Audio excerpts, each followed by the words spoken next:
Muy buenas noches, mis hermanos. Que el Señor les bendiga.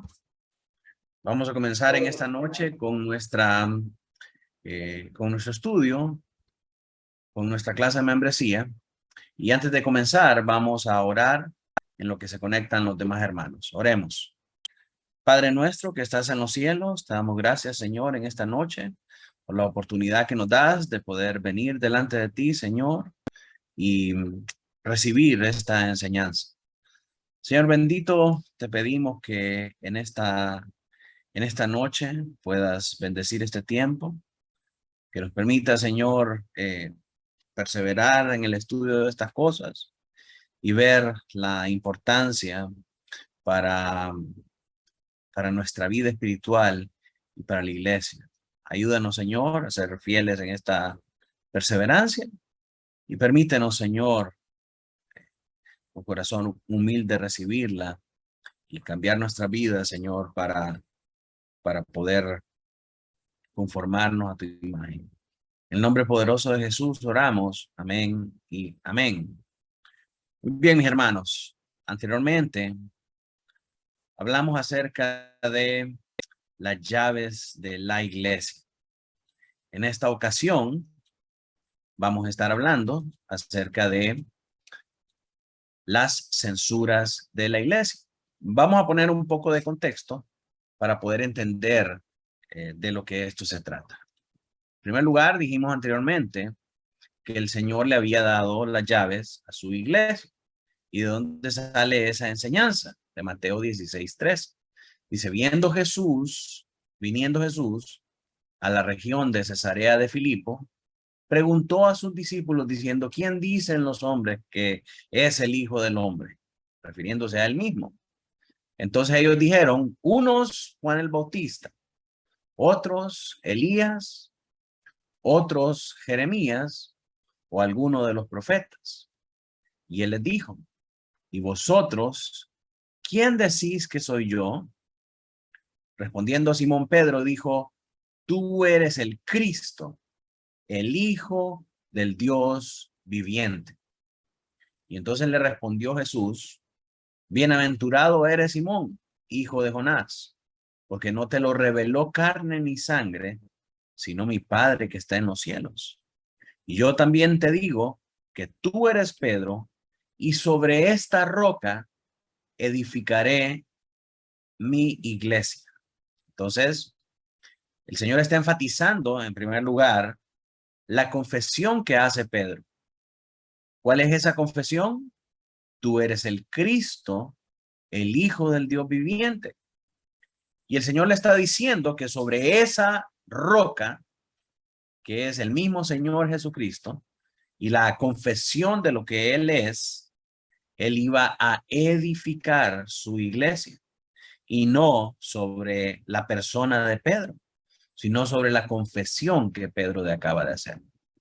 Pero adicionalmente le dice, las puertas del Hades no prevalecerán contra ella, contra su iglesia.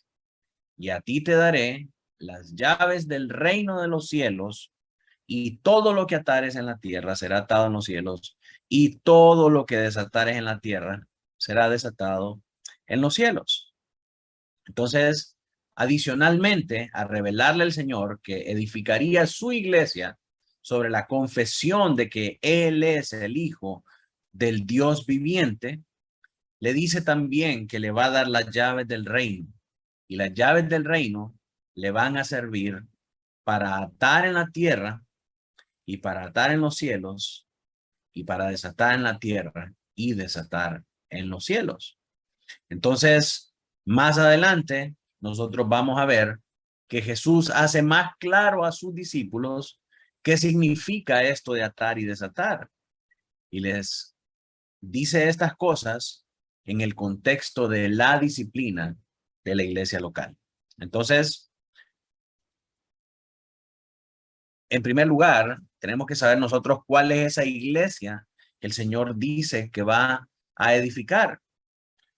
¿Quiénes componen esa iglesia? En nuestros estudios anteriores hemos visto que la iglesia está compuesta de sus miembros regulares y de sus oficiales, que son los pastores y los diáconos. Entonces, esta gente debidamente organizada, miembros regulares, pastores y diáconos, van edificando la iglesia sobre la verdad de que Cristo es el Hijo del Dios viviente.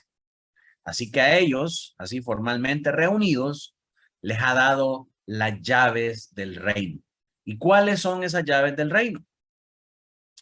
En primer lugar, la llave del reconocimiento o el poder. Y en segundo lugar, la llave de la autoridad.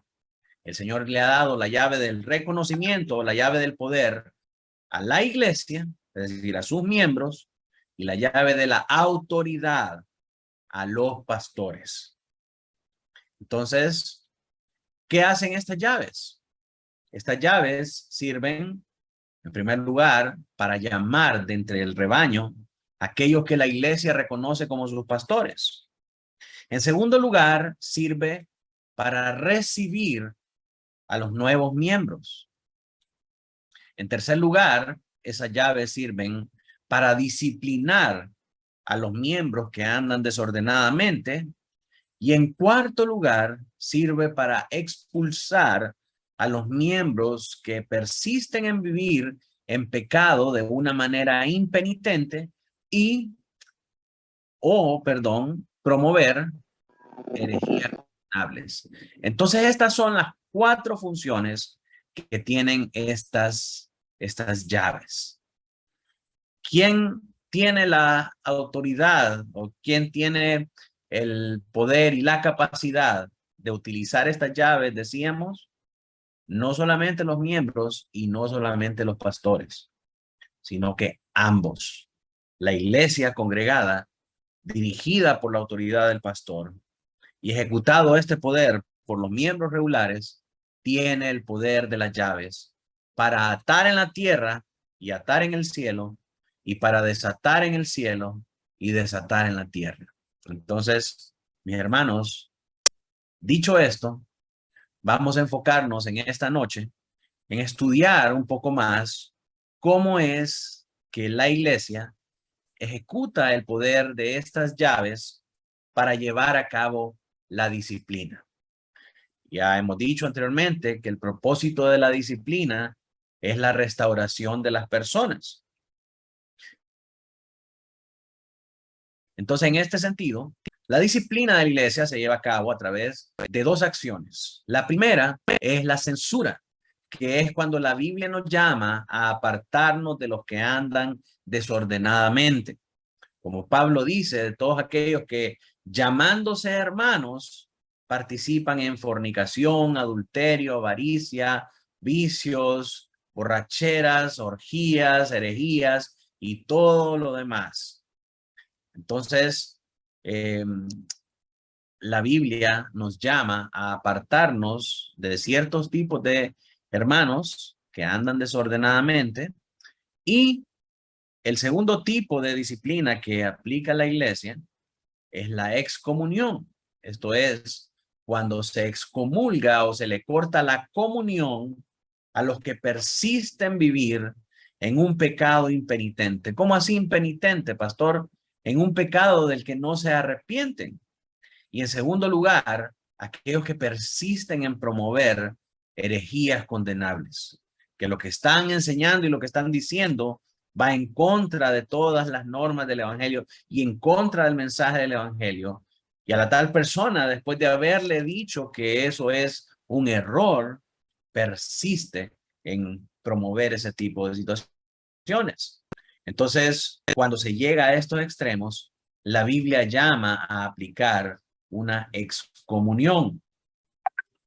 Miremos algunos textos bases para esto. En primer lugar, el verso que hablamos al principio, Mateo 18, del 15 al 17. Dice, por tanto, si tu hermano peca contra ti, ¿qué debo de hacer yo, Señor Jesucristo? Si mi hermano cometió un pecado contra mí. Noten, por favor, que es hermano, si es un hermano, si es miembro de la iglesia, no si es una persona del mundo, si es un hermano de la iglesia contra otro hermano, lo que nosotros tenemos que hacer es ir y reprenderlo.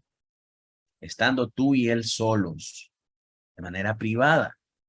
Y si él te oyere, entonces has ganado a tu hermano. Pero si no te oyere y persiste en pecar, toma aún contigo a uno o dos, para que en boca de dos o tres testigos conste toda palabra. Esto lo hacen de manera privada, dos o tres testigos, antes de poder llevar este asunto a la congregación. Y entonces dice el verso 17, si no los oyere a ellos, dilo a la iglesia. Entonces ya aquí en estas instancias, hazlo público. Y si no oyere a la iglesia, tenle por gentil y publicano. Ahora, ¿qué significa eso? Que los judíos tenían a los gentiles y publicanos como no parte de su pueblo. Y ellos se les tenía prohibido por la ley de Moisés juntarse con ellos porque eran prevaricadores contra el pueblo, porque eran transgresores de la ley del Señor. Y aparte de eso, siendo del pueblo de Dios, cometían pecados e injusticias contra el mismo pueblo. El Señor los manda a que se aparten de ellos. Entonces esto es cortar la comunión. Y esta, mis hermanos, es la base de toda la disciplina bíblica. No son reglas humanas que nosotros nos inventamos para ser más arbitrarios, para ser más formales y para ser más ceremoniosos. Esto es lo que el Señor le está hablando a sus discípulos, lo que el Señor Jesucristo está diciendo que se debe de hacer en una iglesia cuando un hermano peca contra otro hermano. Y esto no es una parábola, sino que son palabras textuales del Señor Jesucristo. Es el Señor Jesucristo el que manda a hacer estas cosas. Y una iglesia que no practica esta disciplina bíblica es una iglesia que está en pecado. Es una iglesia que no vive según la norma del evangelio, porque lo que manda el Señor Jesucristo es esto precisamente. Vemos que esa es una constante en las iglesias del Nuevo Testamento. Tenemos muchos ejemplos, como por ejemplo, segunda de Tesalonicenses 3:11.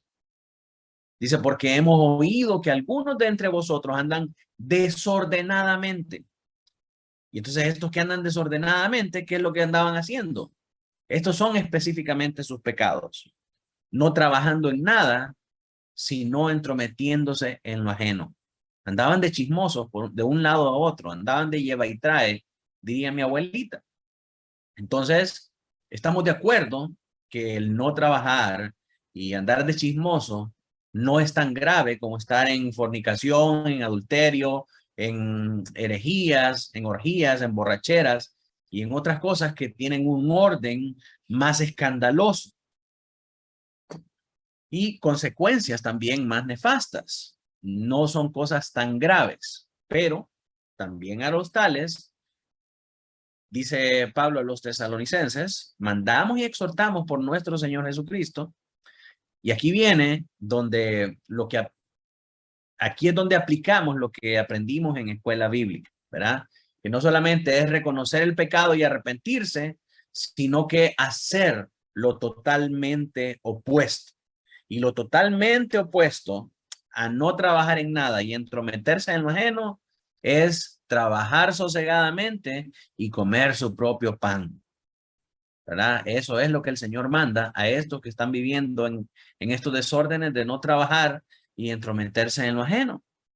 Y vosotros, hermanos, a los hermanos de la congregación les dice, no se cansen de hacer el bien, sigan sirviéndolos, sigan pastoreándolos, sigan estando pendientes de ellos y corrigiéndolos.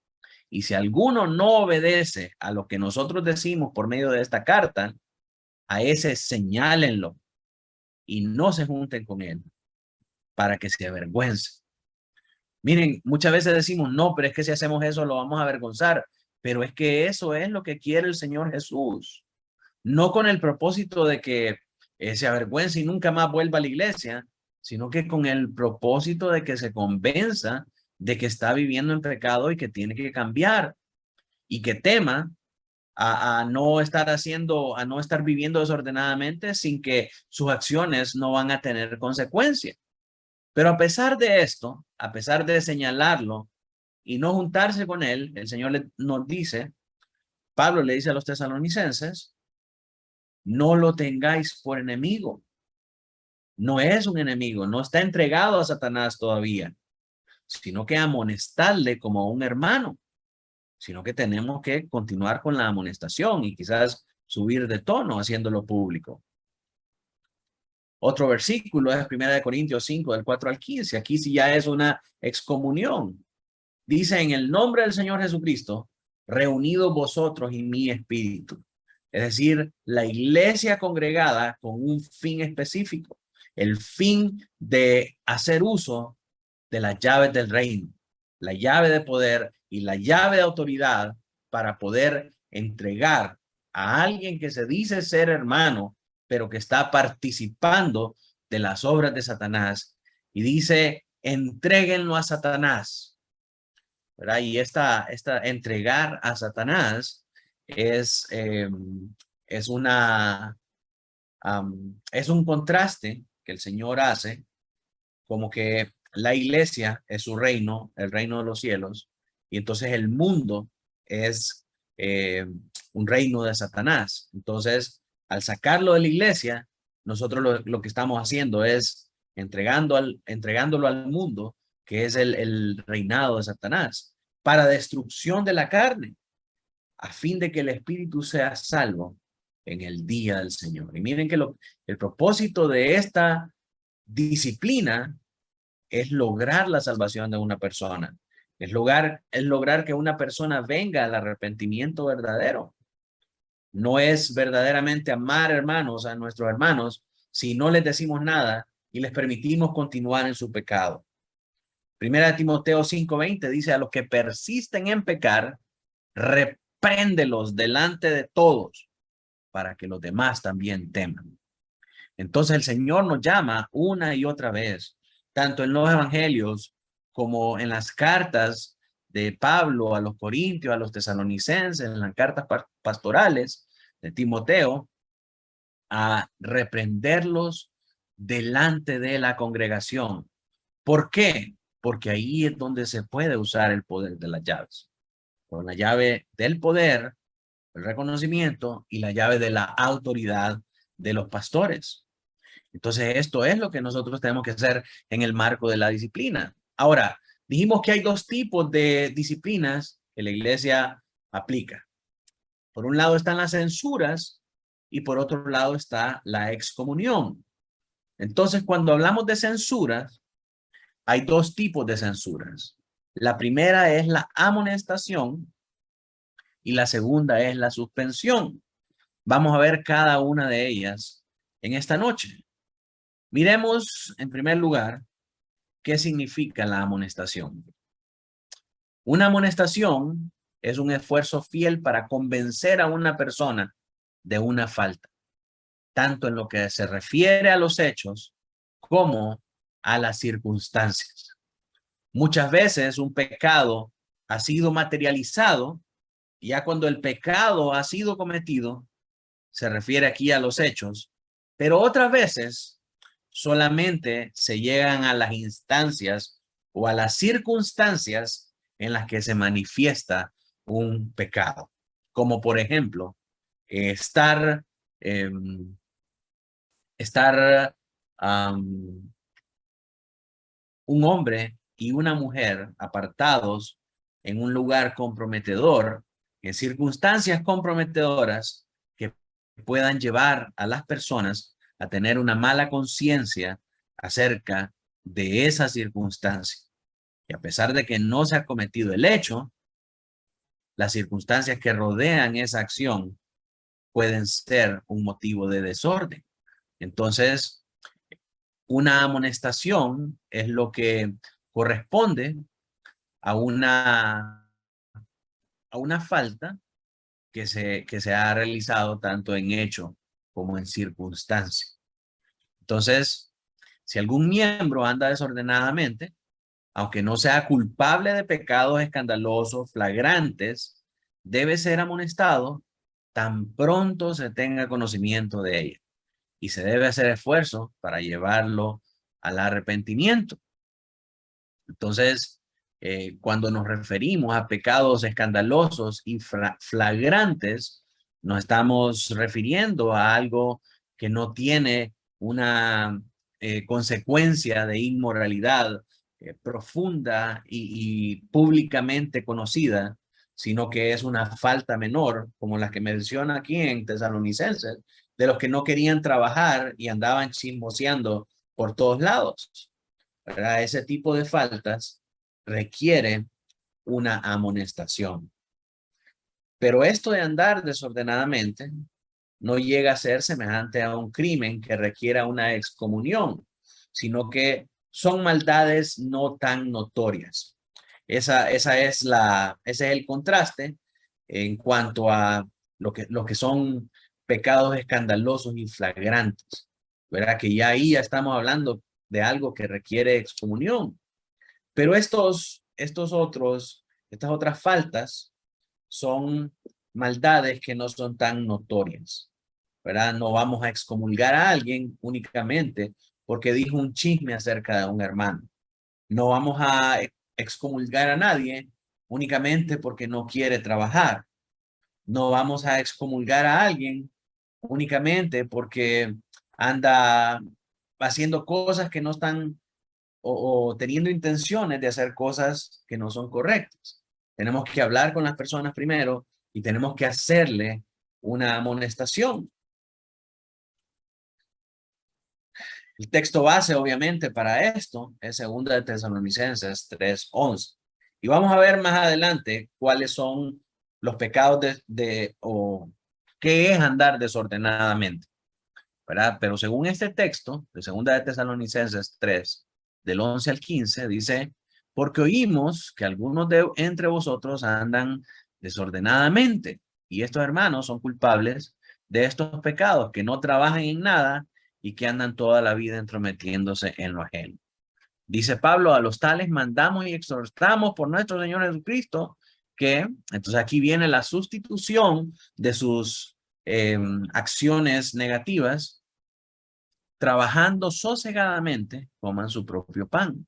Y luego le dice a la congregación, vosotros hermanos, no os canséis de hacer el bien, de instruir a estos hermanos, de aconsejarlos, de decirles que hagan estas cosas en vez de las cosas que están diciendo.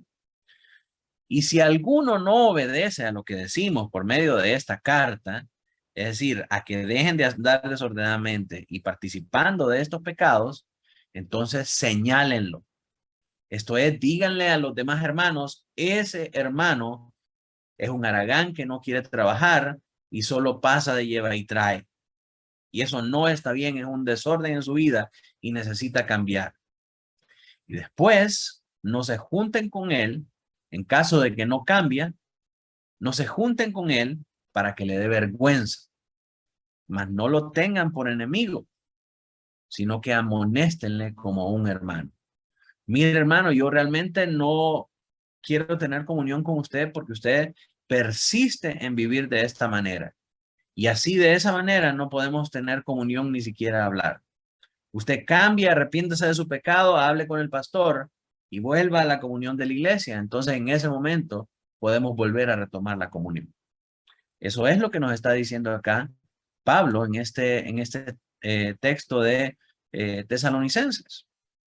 Benjamin Keach dice, aquellos que se entrometen en asuntos que no les conciernen, en vez de ocuparse en sus oficios y negocios, puede ser que vayan de la casa de un miembro a la otra contando o llevando cuentos e historias de este hermano o de aquel hermano o hermana, que quizás sean verdad o tal vez sean falsos. Y también puede ser para descrédito o escándalo de algún miembro o miembros, lo cual si es así, es calumnia y es un crimen tan notorio que sin arrepiento no subirán al monte santo de Dios, es decir, no participarán de la vida eterna.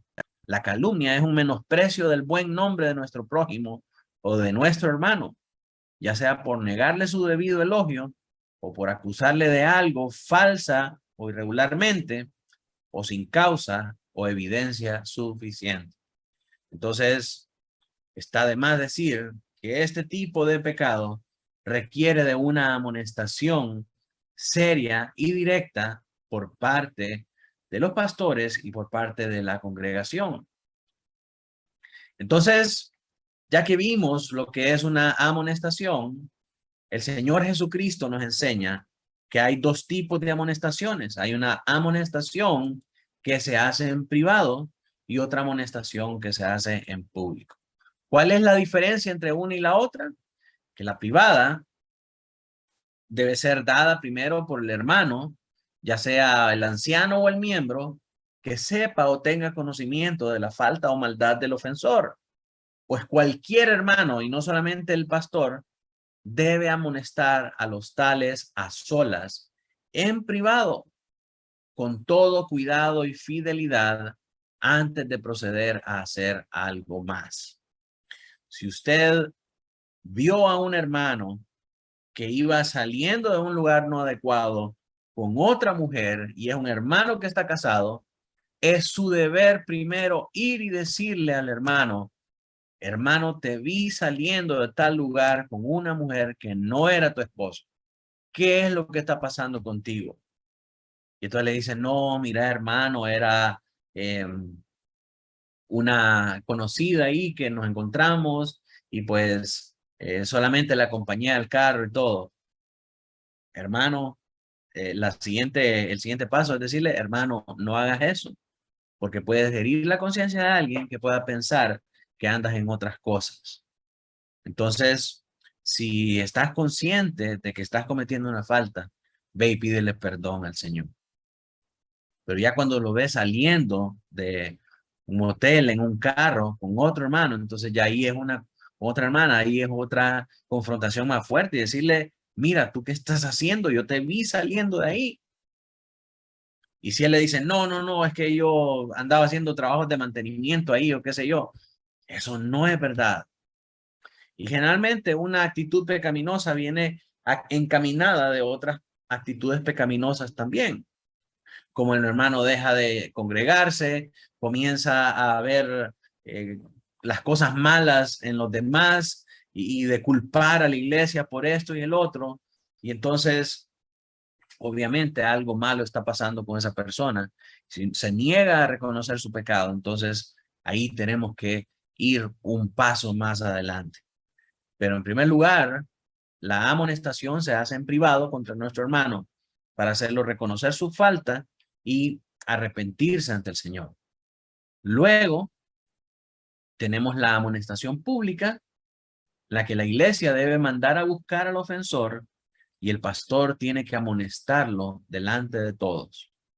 Hermano tal y tal, usted es culpable de andar divulgando información falsa acerca de los hermanos.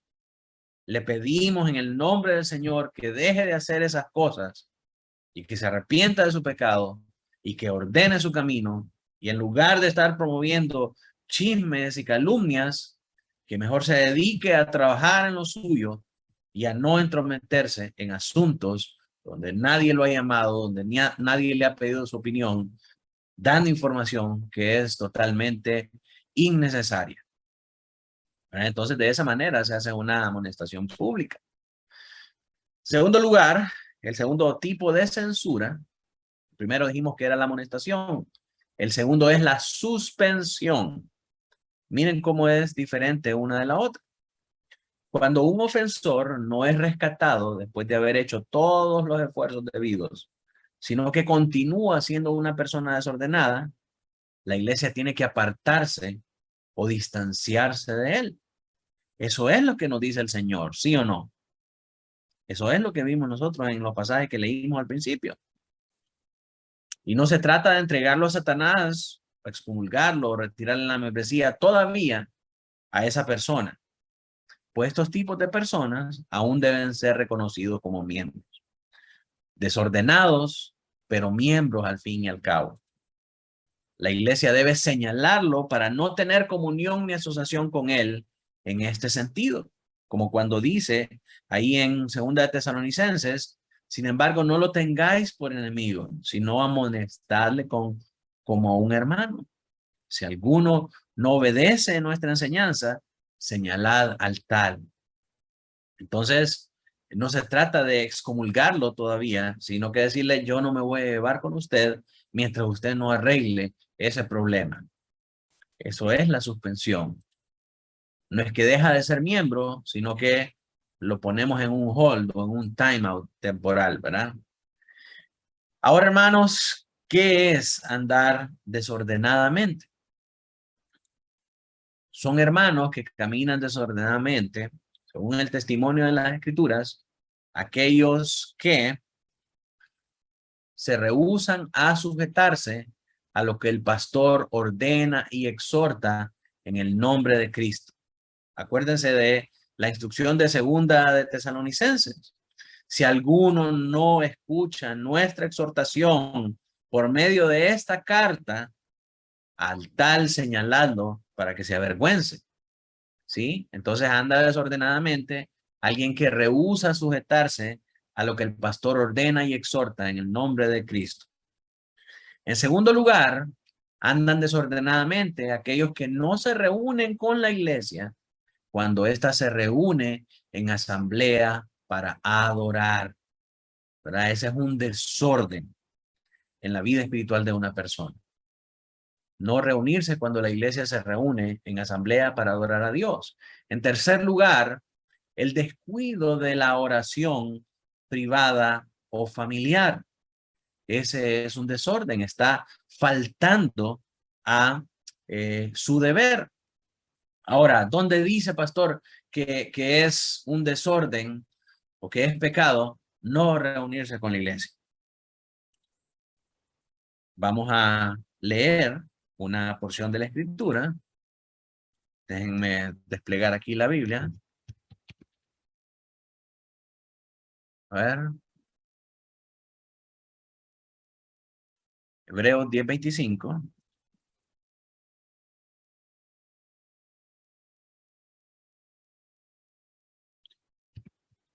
Hebreos 10:25.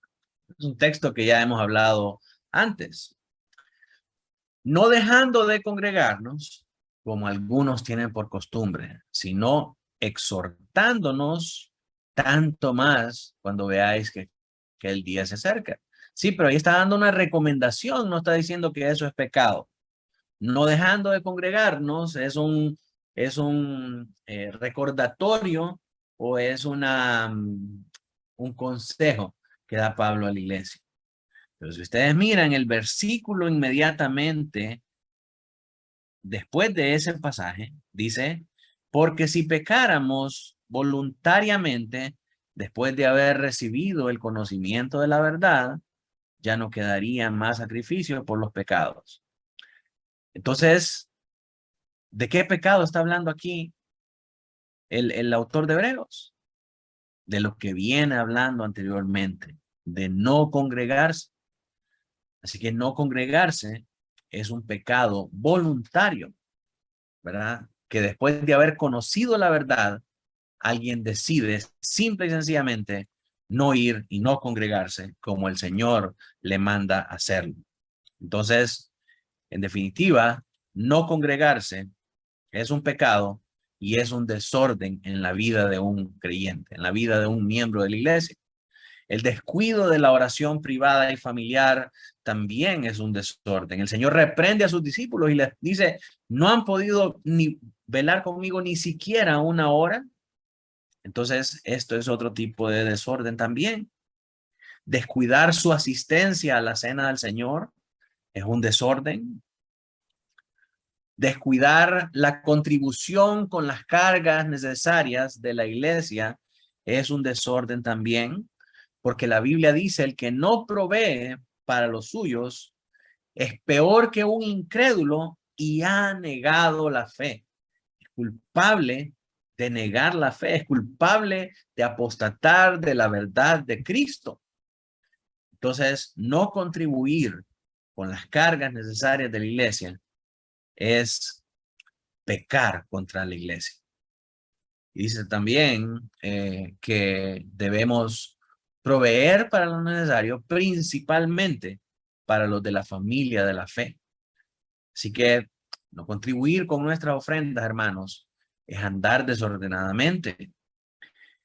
En sexto lugar, tolerar cualquier maldad sin reprender en nuestros hijos es un desorden también.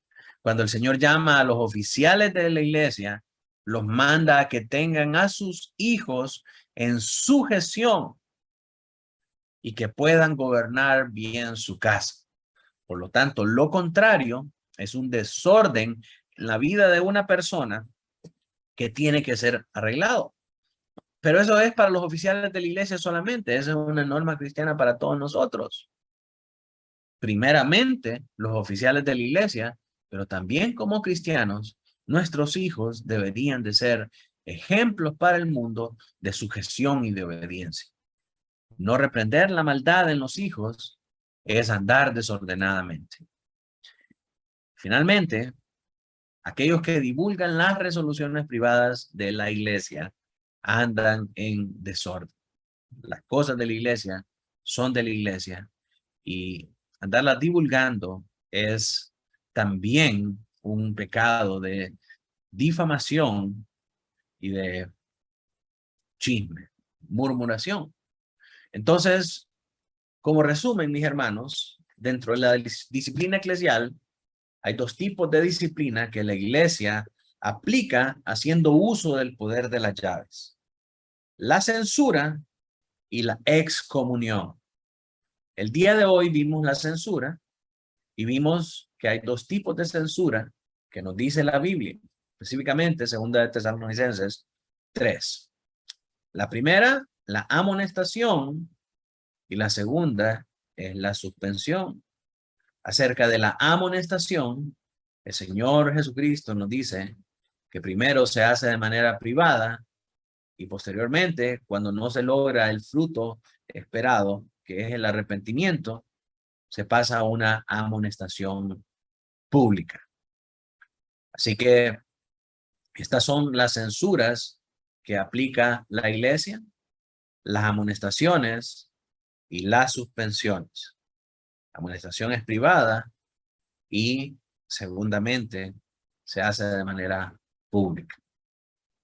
Así que, mis hermanos, hasta ahí llegamos con la clase del día de hoy y quisiera saber si alguno de ustedes tiene alguna pregunta con respecto a este tema de la disciplina.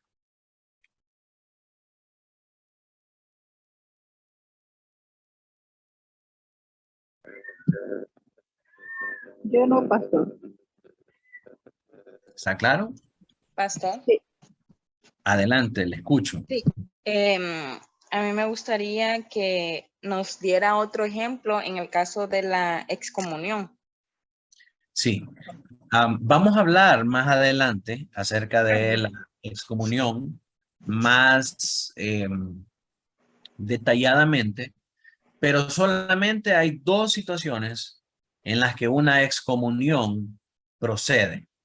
Y dijimos, el pecado impenitente, cuando alguien ha sido descubierto en pecado y estamos hablando de un pecado escandaloso. Vamos a ver también cuáles son esos pecados escandalosos.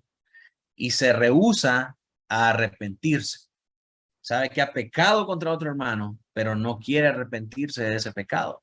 Y persiste en vivir en pecado a pesar de que se le muestra ese pecado y no mira cómo sus acciones están en contra de la norma de Cristo. Cuando alguien está tan endurecido y cegado por el pecado, lo único que procede es la excomunión. De la misma manera, cuando alguien está enseñando algo que es contrario a la doctrina de la iglesia, a la doctrina del Señor Jesucristo, y se le dice que no promueva esas enseñanzas porque son heréticas o porque son blasfemas y persiste en seguir enseñando esas cosas, entonces es llamado, la iglesia es llamada a practicar la excomulgación. Ahora, ¿cómo se mira eso en la práctica? Realmente, para que una persona o para que una iglesia llegue a una excomunión, tienen que haberse agotado todas las instancias de misericordia. Por ejemplo, en la iglesia anterior tuvimos un caso que desgraciadamente yo tuve que aplicar y desgraciadamente no teníamos procedimientos tan claros de cómo hacerlo, sino que lo único que hicimos fue ir y agarrar la palabra y la gente que aunque la palabra es clara acerca de lo que se tiene que hacer, el problema es que esto no se le había enseñado a la gente. Entonces tuvimos la situación que un pastor cayó en una situación de adulterio, recién casado, como 3 meses en el matrimonio, y se metió a vivir con otra mujer. Cuando la esposa de él me llama a mí y me dice, necesito hablar con usted porque mi esposo se fue con otra mujer. Y yo no sabía qué era lo que estaba pasando, y yo no entendía qué era lo que me estaba diciendo. Y entonces yo le dije, mire, ahorita estoy saliendo, porque saliendo de la iglesia, terminando el culto, recibo la llamada de ella. Me imaginé que era, no llegaron al culto ese día, entonces me imaginé que era para decirme la razón por la que no habían llegado al culto, pero según yo era una excusa más, una excusa válida para no asistir. No me imaginé que era una situación de esa naturaleza. Y me dijo eso, inmediatamente yo colgué y me fui a la Biblia a ver qué era lo que tenía que hacer en ese momento. Pablo le dice a Timoteo acerca de un anciano, no admitas acusación si no es en presencia de 2 o 3 testigos. Entonces tomé a otro anciano y a un diácono y nos fuimos a su casa a escuchar su testimonio y recibimos como válida la acusación.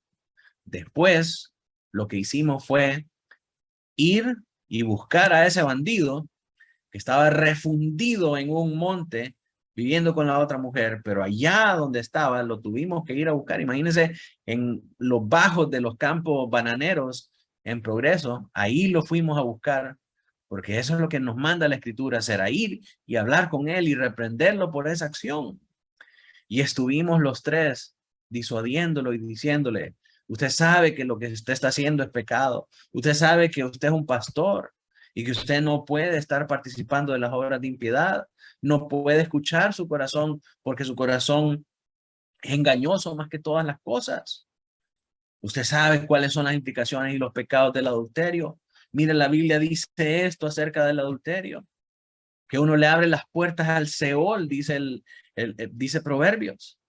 Y después de toda una confrontación, hermanos, para atrás y para adelante, aquel hombre cerrado y endurecido por su pecado, hasta el día de hoy, dijo, yo sé cuáles son las consecuencias y no voy a volver. Entonces, con esa terrible respuesta que nos quebrantó profundamente a los tres, tuvimos que ir y comunicar a la iglesia por la misma situación de que era un pastor y por la misma delicadeza del caso, ¿verdad? Que era un adulterio comprobado y que estaba la reputación de la iglesia y la reputación de la esposa de por medio. Informamos a la iglesia que ante su negativa de arrepentimiento, lo que procedía bíblicamente era la excomulgación, ¿verdad? Entonces eso fue un tremendo shock para la iglesia, pero bíblicamente eso es lo que nos manda el Señor a hacer. Y algunos casos van a ser más desgarradores que otros, pero el drama que trae todo eso no nos lo vamos a quitar, porque es una situación sumamente difícil. Y tenemos que estar conscientes de que lo que buscamos en todo momento es el arrepentimiento de una persona. Si esa persona, si ese pastor hubiera dicho, ¿saben qué? Tienen razón. Estoy en pecado y necesito volver a Cristo.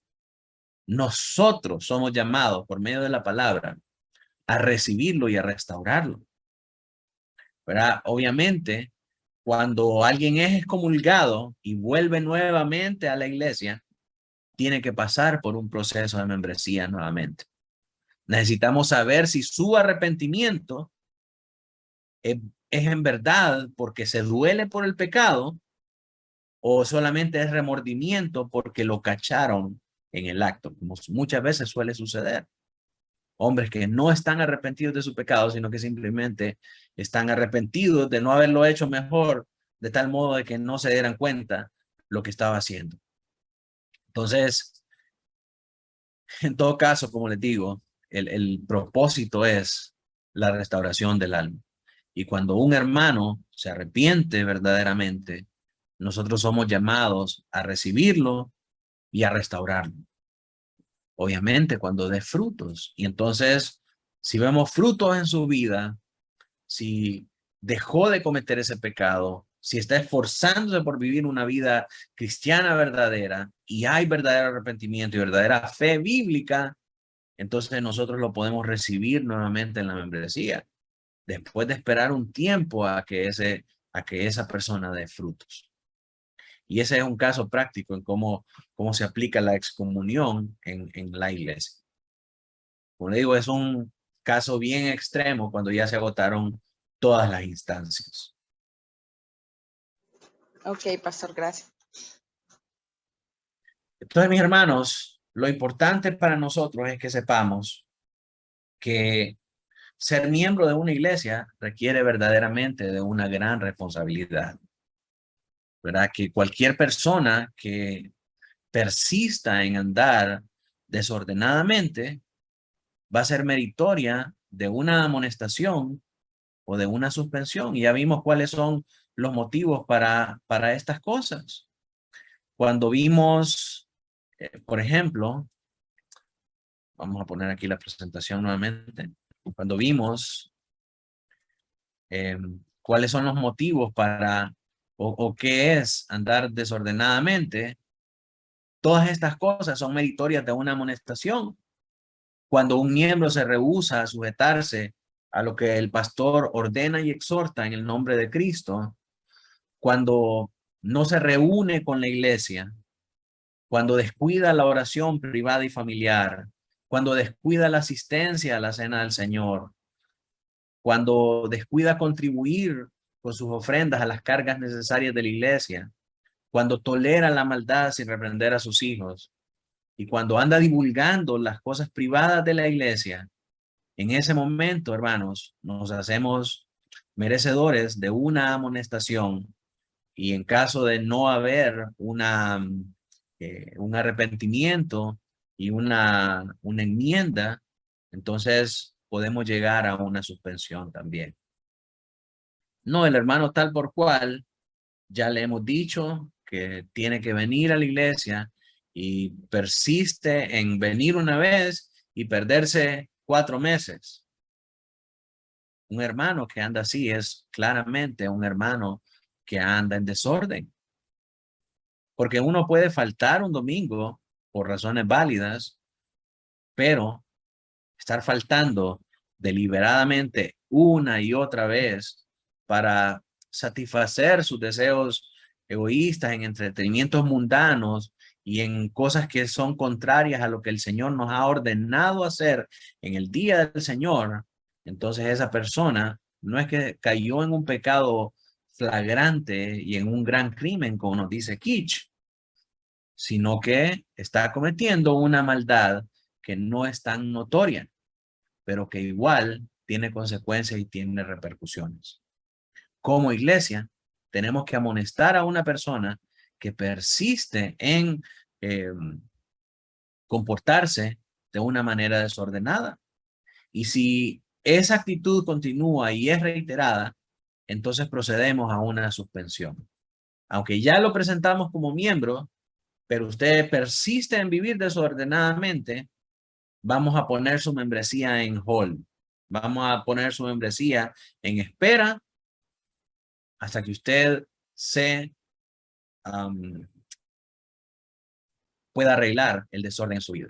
Entonces, si usted lo arregla, le quitamos esa suspensión y puede volver a participar de todos los privilegios que tiene el ser miembro. Pero si no, entonces tenemos que hacer la disciplina de una manera más profunda, ¿verdad? Pero, mis hermanos, es importante que sepamos que el fin superior de esto es la restauración de las personas, es lograr los frutos de justicia en la vida de las personas que puedan llevarnos a vivir vidas cristianas verdaderas, vidas cristianas que glorifiquen al Señor y no que sean motivo de señalamiento y motivo de duda entre los no creyentes. Entonces es necesario, mis hermanos, que nosotros entendamos cómo funciona la disciplina bíblica para que nosotros podamos quitar de nosotros cualquier procedimiento desordenado que nos lleve a no glorificar al Señor con nuestras acciones. Amén. Amén. Amén. Bien, no sé si hay alguna otra pregunta, mis hermanos.